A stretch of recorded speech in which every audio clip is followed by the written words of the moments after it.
नमस्कार मित्रांनो, स्वागत आहे सर्वांचं ॲग्रिकल्चर इंडिया ब्लॉग ह्या यूट्यूब चॅनलमध्ये. तर पहा मित्रांनो, ऊसाची शेती करत असताना सुरुवातीचे जे 30 ते 40 दिवस खूप महत्त्वाचे असतात आणि ह्या महत्त्वाच्या दिवसामध्ये चांगल्या प्रकारची जर आपण काळजी जर घेतली तर ऊस चांगल्या प्रकारे फुटू शकतो. जर सुरुवातीलाच ऊसाचं योग्य अन्नद्रव्ये मिळाली तर मित्रांनो ऊसाची जाडी वाढते आणि फुटव्याची संख्यासुद्धा जबरदस्त मिळते. तर आजच्या व्हिडिओमध्ये आपण पाहणार आहोत ऊसाचा पहिला डोस कोणता द्यावा, कधी द्यावा, त्याचे प्रमाण काय असावे, या संदर्भातली सर्व माहिती आपण या व्हिडिओमध्ये पाहणार आहे. तर त्यासाठी मित्रांनो आपण व्हिडिओ नक्की शेवटपर्यंत पहा आणि आम्ही काय नियोजन केलेलं आहे हे सुद्धा ह्या व्हिडिओच्या माध्यमातून आपल्याला मी सांगणार आहे. तर त्यासाठी व्हिडिओ शेवटपर्यंत पहा. नवीन असेल तर माझ्या चॅनलला सबस्क्राईब करा आणि आपल्या इतर मित्रमंडळींनासुद्धा हा व्हिडिओ शेअर करा आणि लाईक कमेंट करायला विसरू नका. तर मित्रांनो बघा, हा आपण सुरूच्या ऊसाची लागवड केलेली आहे. तर याचं पूर्वीपासून तर आत्तापर्यंत जसं नियोजन आम्ही केलेलं आहे, हे नियोजन कशा पद्धतीने केलं आहे या संदर्भातली सर्व माहिती आपण या व्हिडिओच्या माध्यमातून पाहू. तर व्हिडिओ नक्की शेवट पहा. तर बघू शकता मित्रांनो, ऊसाची फुटव्यांची संख्या तुम्हाला दिसत असेल. अमाप संख्या ऊसांची फुटलेली आहे. साधारणपणे एका ऊसाला 30, 35, 40, 50 फुटवे आहेत. तुम्ही बघू शकता इतके फुटवे फुटलेले आहेत. तर त्याचं जे नियोजन आहे तर ते मित्रांनो लागवडीपासून तर जवळपास आता 3 ते 3.5 महिन्याचा ऊस हा झालेला आहे. हे आतापर्यंतचं सर्व नियोजन आपण पाहणार आहोत. तर पहा मित्रांनो, आम्ही ज्यावेळेस ऊस लागवड केली त्यावेळेस मित्रांनो साधारणपणे जमिनीची मशागत कशा पद्धतीने केली ती आपण पहिलं पाहूया. तर मित्रांनो सुरुवातीला रानाची चांगली नांगरणी केली. नांगरणी केल्याच्या नंतर मित्रांनो त्याला थोडं चांगलं रान तापून दिलं, जेणेकरून उन्हामुळे जमीन चांगली सुपीक व्हावी म्हणून चांगलं रान तापून दिलं. त्याच्यानंतर मग मित्रांनो रोटर मारून रान सपाट केलं. त्याच्यामध्ये 1-2 वेळा चांगल्या पाळ्या मारल्या, म्हणजे रान जमीन चांगली भुसभुशीत केली. आणि मग मित्रांनो त्याच्यामध्ये आम्ही 5 फुटाची सरी काढलेली आहे आणि 5 फुटाची सरी काढली आणि मग त्याच्यामध्ये आम्ही ऊस लागवड केलेली आहे. तर मित्रांनो ऊस लागवड आम्ही कशा पद्धतीने केली, तर आम्ही ती टिपरी लागवड न करता डायरेक्ट नर्सरीमधून ऊसाचे रोप आणले आणि ते रोप प्रत्येक सरीमध्ये 2 फुटाच्या अंतरामध्ये आम्ही लावलेलं आहे. बघू शकता प्रत्येक फुटव्यामध्ये 2 ऊसांच्यामध्ये 2 फुटाचं अंतर आहे आणि उभं अंतर ऊसामधलं 2 फुटाचं आहे, आडवं 2 सऱ्यांचं अंतर 5 फुटाचं आहे. तर अशा पद्धतीने मित्रांनो आम्ही जवळपास 9 ते 10 एकरची ऊसाची लागवड केलेली आहे. तर त्याच्या आत्तापर्यंत खर्च तसा भरपूर झालेला आहे, परंतु 1 एकरासाठी कशाप्रमाणे खत वापरलेलं आहे हे आपण पाहणार आहोत. तर मित्रांनो लागवड केल्याच्यानंतर एक 4 ते 5 दिवसामध्ये जी पहिली आळवणी असते मित्रांनो, ती आळवणी आम्ही केलेली आहे. तर ती आळवणी कशासाठी असते, जी आपण ऊसाचं टिपरं लावलेलं आहे त्याची मुळी चांगल्या प्रकारे फुटावी आणि ऊसाला चांगले जोमदार फुटवे येण्यासाठी पहिली आळवणी केलेली आहे. त्याच्यानंतर एक 10-15 दिवस गेल्याच्यानंतर 15 ते 20 दिवसामध्ये 20 दिवसामध्ये मित्रांनो आम्ही दुसरी आळवणी केली आणि त्याच्यानंतर आम्ही 25 ते 30 दिवसानंतर आम्ही तिसरी आळवणी केली.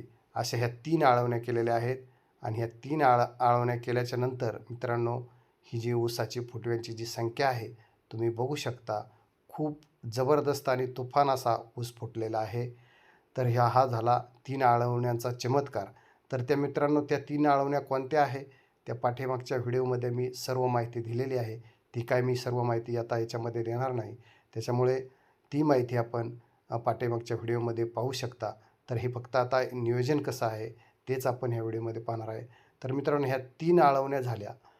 3 आळवण्या झाल्याच्या नंतर याच्यामध्ये साधारणपणे ह्या 3 आळवणीच्या कालामध्ये जवळपास आमचे 2 महिने निघून गेले मित्रांनो आणि ह्या 2 महिन्यामध्ये ऊसाची परिस्थिती अशा पद्धतीने झाली आणि म्हणून मग आम्ही त्याच्यानंतर एक भेसळ डोस घेतलेला आहे मित्रांनो.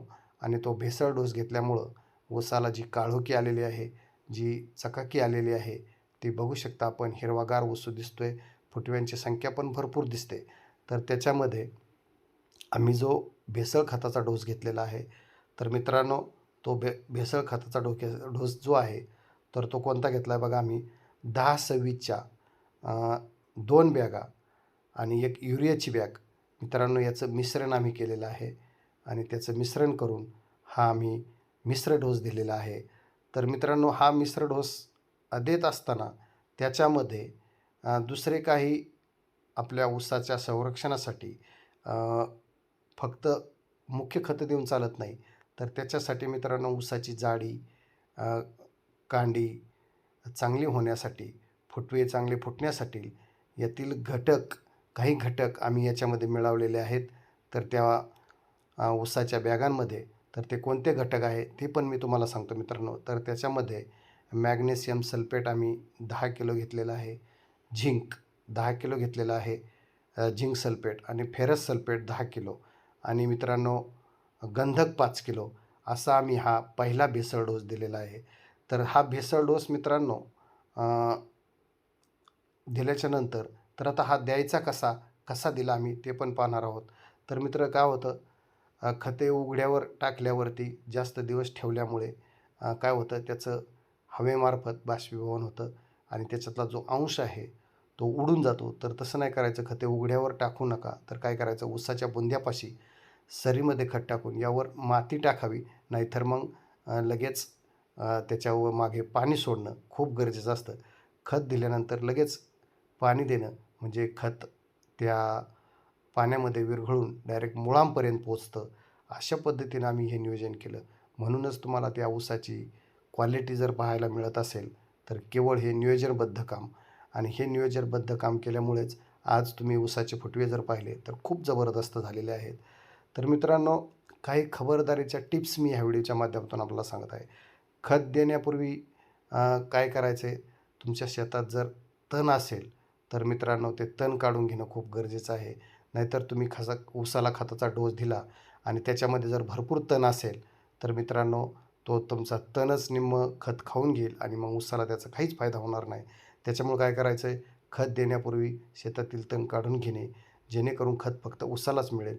दुसरी गोष्ट मित्रांनो, जर तुमच्या भागात हुमणी किंवा अळीचा त्रास असेल तर यासोबत मित्रांनो तुम्हाला मी ह्या खतामध्ये कोणतं एक खत वापरायचं आहे ते पण सांगतो, औषध. तर ह्या डोससोबत प्रिप्रोनिल यासारखे दाणेदार एक कीटकनाशक आहे. ते कीटकनाशक मित्रांनो आपण जो आपण मिश्र डोस तयार केलेला आहे ह्या डोसमध्ये वापरू शकता. जरी हुमणी अळी नसेल किंवा असेल तरी मित्रांनो हे देणं गरजेचं आहे. कारण भविष्यामध्ये होऊ नये म्हणून मित्रांनो उन्नीसाठी हा त्याच्यामध्ये हे कीटकनाशक टाकणं गरजेचं आहे. तर मित्रांनो, हा झाला ऊसाचा पहिला डोस. तर मित्रांनो, ही माहिती आपणास कशी वाटली कमेंटमध्ये नक्की सांगायची. जर तुम्हाला ऊसाच्या पुढील फवारणीबद्दल माहिती हवी असेल तर मित्रांनो माझ्या चॅनलला सबस्क्राईब करा आणि व्हिडिओ सर्व आपल्या शेतकरी बांधवांना शेअर करा, जेणेकरून त्यांनासुद्धा खूप छान सुंदर माहिती या व्हिडिओच्या माध्यमातून मिळेल. तर मित्रांनो, हा झाला ऊसाचा पहिला डोस. तर ह्या डोसाचं नियोजन अशा पद्धतीने जर केलं तर खूप चांगल्या प्रकारचं त्याच्यामध्ये आपल्याला उत्पादन मिळू शकतं. तर मित्रांनो, आमचं 100 ते 150 टन एकरी उत्पादन घेण्याचं आमचं टार्गेट आहे. बघू आता ते टार्गेट कितपर्यंत आमचं पूर्ण होत आहे, त्याचं आम्ही नक्कीच मित्रांनो प्रयत्न करणार आहे. तर मित्रांनो, हा आम्ही पहिला डोस दिलेला आहे. पण नंतर मित्रांनो याच्यानंतरसुद्धा आता ज्यावेळेस ऊसाची कांडी बांधायला सुरुवात होईल, ऊसाला ज्यावेळेस कांडे बांधायला सुरुवात होईल, त्यावेळेस मित्रांनो दुसरा एक आम्ही मोठा डोस देणार आहे. आणि त्याच्यानंतर आम्ही गळ भरणी किंवा आमच्याकडं सरी फोडणं म्हणतात, खत घालून सरी फोडून ऊसाला माती लावणार आहे. तर अशा पद्धतीचं आमचं हे नियोजन आत्तापर्यंतचं आहे. आणि इथून पुढचं नियोजन जे आहे तर मित्रांनो ते म्हणजे सरी फोडून ऊसाला चांगली माती लावणे. माती लावल्याच्यानंतर मग मित्रांनो उन्हाळ्यामध्ये पाण्याचं नियोजन कसं, तर या संदर्भातली सर्व माहिती आपण या पुढच्या व्हिडिओमध्ये पाहू. तर मित्रांनो, नक्की व्हिडिओ शेवटपर्यंत पाहिल्याबद्दल खूप खूप धन्यवाद. आणि नवीन जर असेल तर चॅनलला सबस्क्राईब करा आणि व्हिडिओ आपल्या मित्रमंडळींना शेअर करा.